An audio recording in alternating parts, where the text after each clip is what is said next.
right, so this is We the People News. This is part 2 of the inside scoop of the clerk. Been busy, okay? And I'm not an attorney. I'm not going to give legal advice, okay? Why? Because I'm not an attorney. That's why. Anything I say or do is opinion only. Do not take it as legal advice, okay? This is a learning video, okay? Always remember, this video and the one we're watching is hearsay. Okay, do your own research. That being said, in the state of Texas and Florida, you have a constitutional right to own property. Right. Cannot be turned into privilege. So the created statutes and codes and rules and regulations attend to McDonald's, Walmart, Joe Blow, Jack Shack, but it does not attend to you. Okay? This is where they're misleading you and us. Again, this is not legal advice, just my opinion. All right? But to keep your rights, in these codes and statutes, they jumped it all over the place. Okay? To mislead you. And when you start watching and legally speaking, or of my own opinion, you got to put everything in line, because once it goes in line, it contradicts the Constitution. And since the Constitution is above statutes, code, rules, or regulations, the state constitution, it cannot be in conflict with the state constitution. That being said, there is no law that exists in the state of Texas and Florida, all right, that you must register your property. So when you get a new property or whatever, do not register it. You don't have to. There's no law saying you have to. Also, they put everything on real property, residence, and this, that, here, and there. Well, it's your domicile, people. Okay? They put you in a corporation body. Your property's in a corporation body. Okay? And they're under the assumption and presumption because you did not rebuke such a deal of our ignorance. Okay? Read your state constitution, read it carefully, define it. Okay? Again, you have to do your own research because, well, I can't do it in this short amount of video. What they do is do a quasi, basically jurisdiction, quasi warrant. Okay? Because they made a lien. Well, they can't make a lien on you without due process. The Constitution says due process. All right, but they're bypassing the due process, people. And you got to really learn how the trickery works legally and lawfully, right? Legalese, you guys know how I'm kind of against the legalese, but it's still a benefit once you actually know it as well. Right? Because legally, they are breaking their own rules, statutes, and like they said, that's a good old boy system. Okay?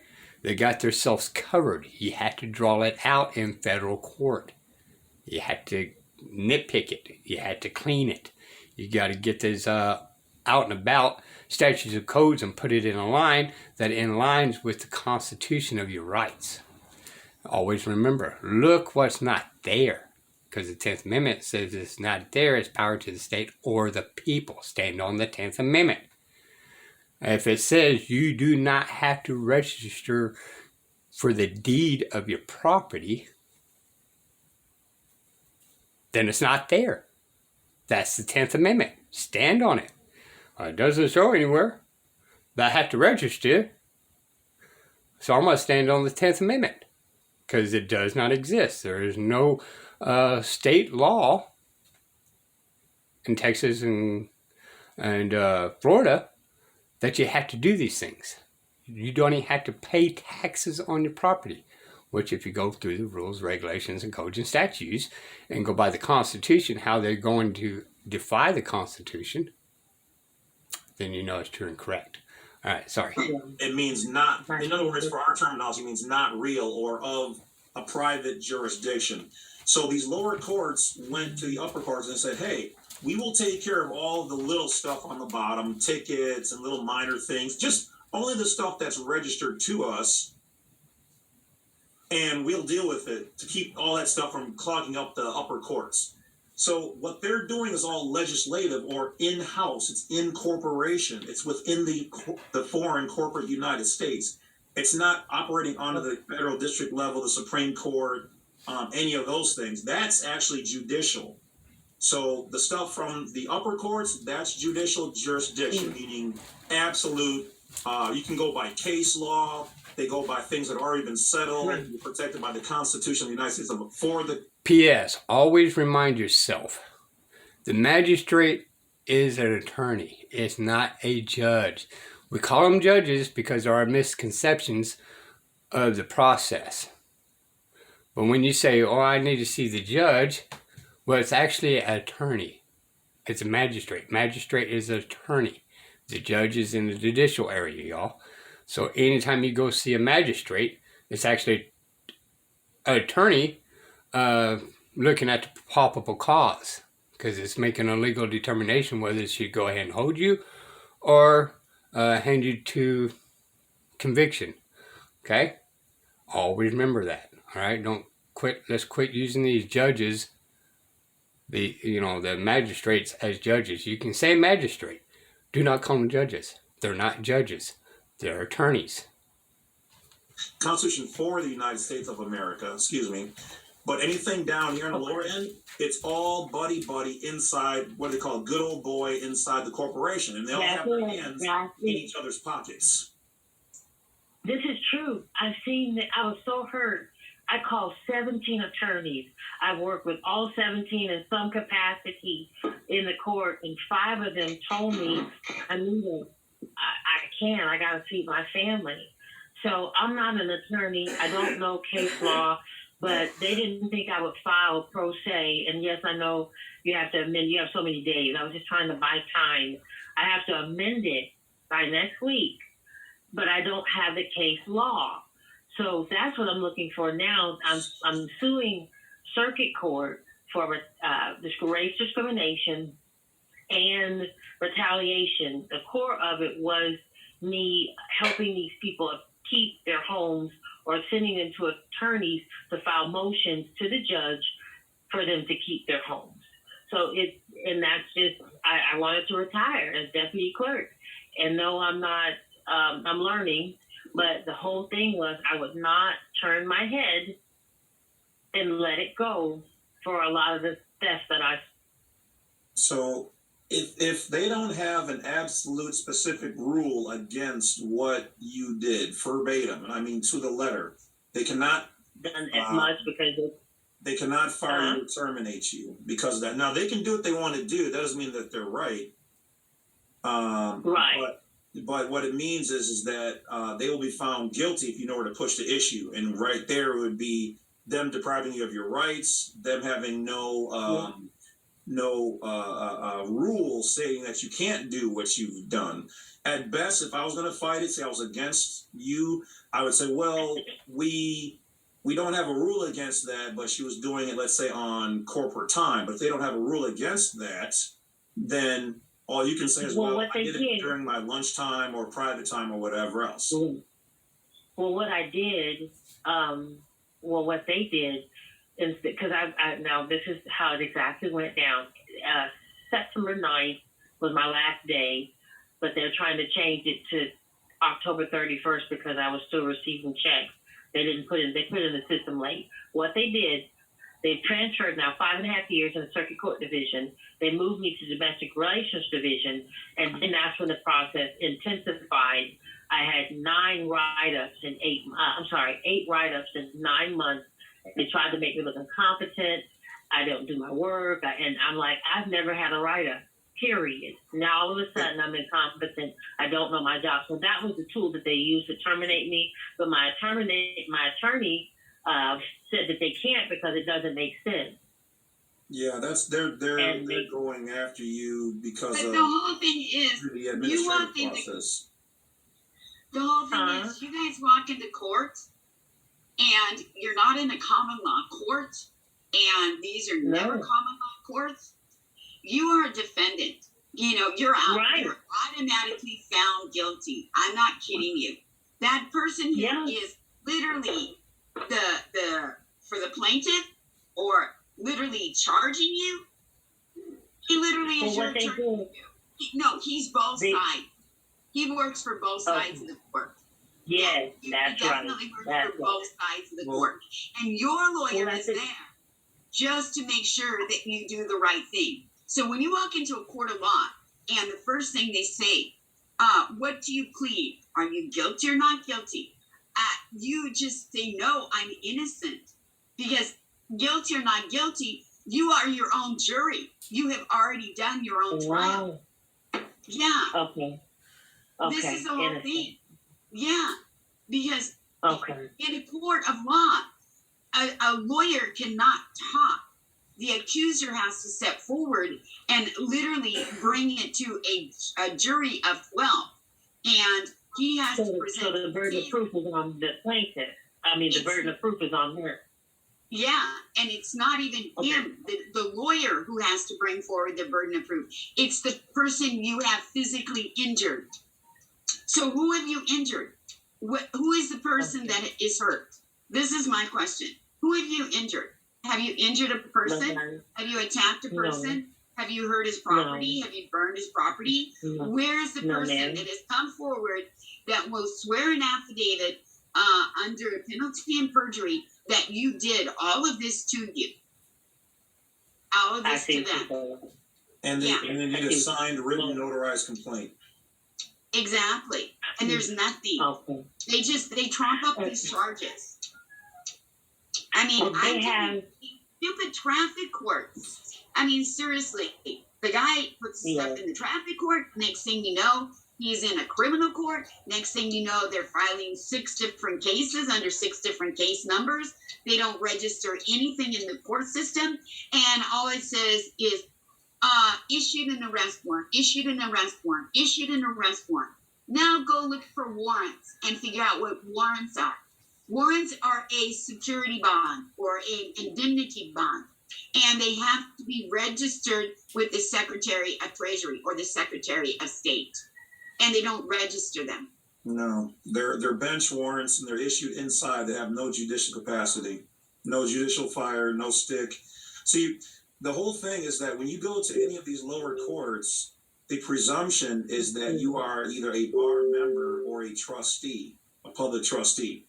So before you even get there, Okay. they're expecting you to be in that capacity. And when you go into the courtroom, and especially if you go past the swinging door, that's the bar. You've admitted that you're a bar member. So they don't have to Right. put you any kind of way that they want on these lower courts because you have not rebutted their presumptions. It's like if you walk into hell, they're all thinking you're a demon like them because I kind of felt like in the old days with the kings and the queens, only a pauper would walk up to another king's gate unannounced and just show up. But a king or a queen, before they get there, so there's no hassle, they send in, like what I do for mine, I would send in a writ. The writ goes in their special appearance, which means I'm not subjecting myself to your jurisdiction, but I'm come there to settle and discharge the matter. Because like you said, it's all about jurisdiction and it's all, so I protect my standing with this writ before I even go in there by special appearance. Let them know I'm not a trustee. I'm not your employee when I'm here. I am not a government agent. I'm a private natural person, special appearance, here to discharge and settle the matter brought against my estate. Once I send that in, they already know I'm going to be a hassle and they don't want me there. They want me out of there as fast as possible. They don't want... Mr. Wolf, may I have your contact, if you don't mind, contact phone number and Miss Ann's contact phone number? Yeah. Oh, you don't want to contact me? I live in Tahiti. Oh, okay. It's All no right. sucks to be you, Ann. Very expensive phone bill if you try to call me. Okay. Mr. Unless Wolf, you have are an you? iPhone or Telegram. Those are the two communications I use. Yeah. Well, I'm trying to get an iPhone because it looks like what I have to do is going to be compatible with an iPhone. So it's just I'm trying to learn all of this as fast as possible because, like I said, I'm not an attorney, but I have to file. So I've already filed, and once I get the complaint done right in federal court against them for what they've done to me, then I think the rest will be a lot easier. But what my attorney upset me with last week, before the holiday break, he wanted to put a stay, which is a pause on the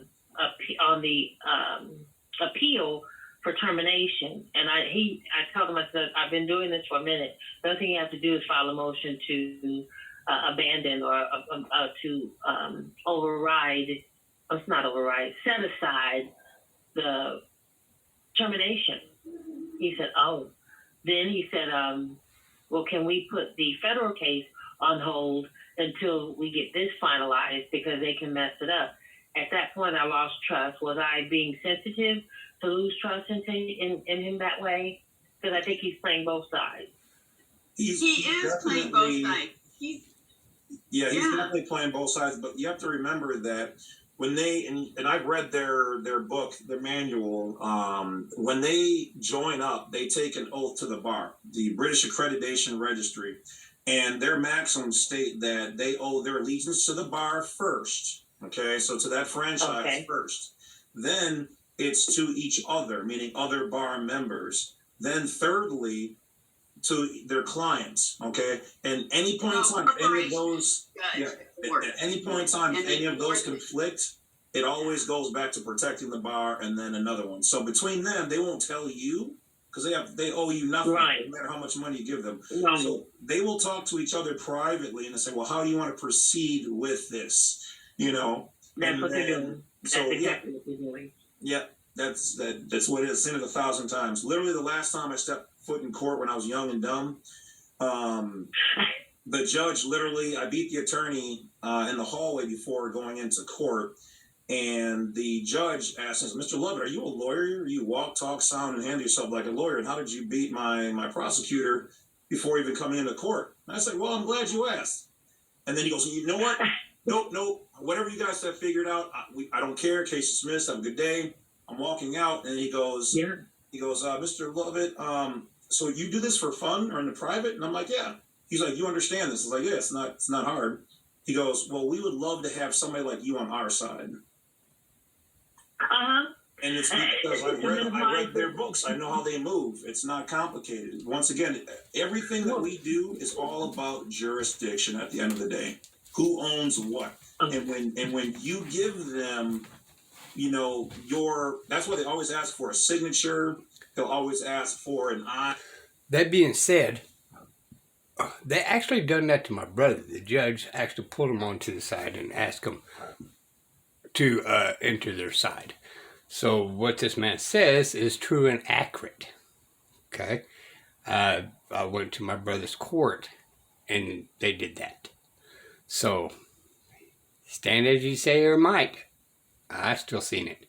I have factual seen it. It's not hearsay for me. It's hearsay for y'all.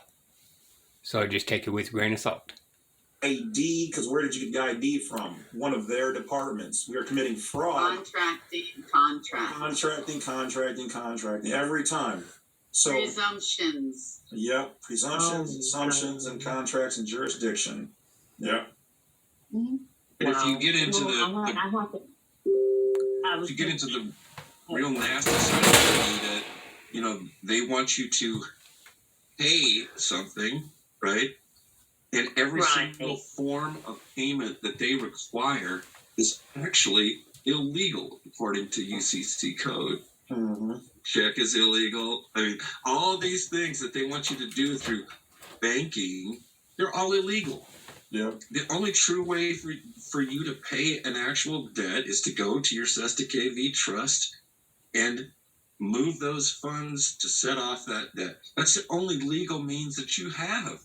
Yep. But yet they're propagating the system that is completely illegal. It's all supposed to be discharged. So how many bonds were you responsible for opening up and taking out on each one of these court cases that came through? Because we do know there's the 24, 25, 25A bonds, the GSA bonds. The GSA, General Services Administration, standard And we form know there's 24, 25, 25A. And we know the 273s, 274, and 275s, which are the penal code bonds or the prison bonds. Yeah, those are the Miller Act reinsurance. Most of the time, they're double dipping. They'll have you pay cash out of your pocket for the court case, but the court case itself has a bond that's making the money. And it's a conflict of interest because the prosecutor and the judge and all the rest of them usually have an interest or an interest at stake in the courthouse and what's going on. So because they're part of the bar, how can members who have pledged to protect each other be going against you? That's a conflict of interest. How are they getting away with it? It's because these lower courts are legislative, and they are. It's all buddy system. It's not judicial. Judicially, they couldn't do that. They're doing it legislatively because we haven't admitted to that. That's exactly how it's happening. The attorney was 5 attorneys that, and the judge is crooked too. He is a probate judge here. They took, and his friend, they run the ad in the paper, he does the auctions, they're making millions. Yeah. It's so much that they're doing. Yeah, and then they're over these estates, which is another money pool. I've watched them take houses to satisfy judgments on legal fees. And I'm like, are you serious? But they've done it. I mean, it's so much. I'm just trying to figure out the best approach. I have to talk to him tomorrow, my attorney tomorrow, who's the union, who is, as you said. Fire him. Seriously, he's not going to do anything except screw up your case. And then they're going to pull you into court saying that you are representing yourself. No, you do not represent yourself according to the 6th Amendment. You have a chance to walk into the court and to plead your case. And you have a chance to receive a counsel who is not a bar attorney, who will not represent you in the courtroom, but will come to the courtroom to aid and assist you or aid and abet. Friend of the court. During your case. A friend of the court. Yeah. You know, and they don't like those. They don't like those because they're going to keep saying that you are, what is it, Judge Je suis or something like that. So pro se. You're pro se. Once they tell you you're pro se, that means you're a bar attorney. Yeah, you want to go in sui juris. Yeah, they've literally put you into a bar situation. Well, my union attorney is the one who supposedly is questioning my termination. But like I said, like you're saying, he's working for both sides. He just said that we would have to go back before the judge for the appeal process. So I don't have a problem letting him go because he's done nothing really. And I can file the motion myself to terminate to dismiss the termination. I can file that. That's not hard. That's basically just a generalized letter a request for them to set aside the termination, and they want to know when I would try to come back. But like I said, I don't trust any of them at this point, and I'm trying to learn fast. So I'm gonna still need you guys because it's just so much. A friend of mine asked me would I set up an LLC and help people with this here locally. Just rent it's an office downtown. I said I'm not an attorney. I'm not an attorney, you know and what? I'm not a judge. Neither is any of us here. Yeah, you're better than an attorney. Yeah. Okay. We don't need to be an attorney because we don't need that. An attorney is one who only had torn property from another. Yeah. Yes, sir. Okay. Attorney means to turn over. I'm gonna have to. You can call yourself an attorney in facts. You're turning over facts, but in general, you're just you are. You're actually better than an attorney, better than a lawyer. You know, so sometimes when I do help people, I'll go by attorney in fact, and they can't say that's them, okay? Because like I said, a turn just means to turn over something, and you're turning over facts. Got you. Well, would you want? What? All right, we're going to end it there. This is part 2. Be so we the people, all right? Stand in arm length. Till next time, bye, y'all.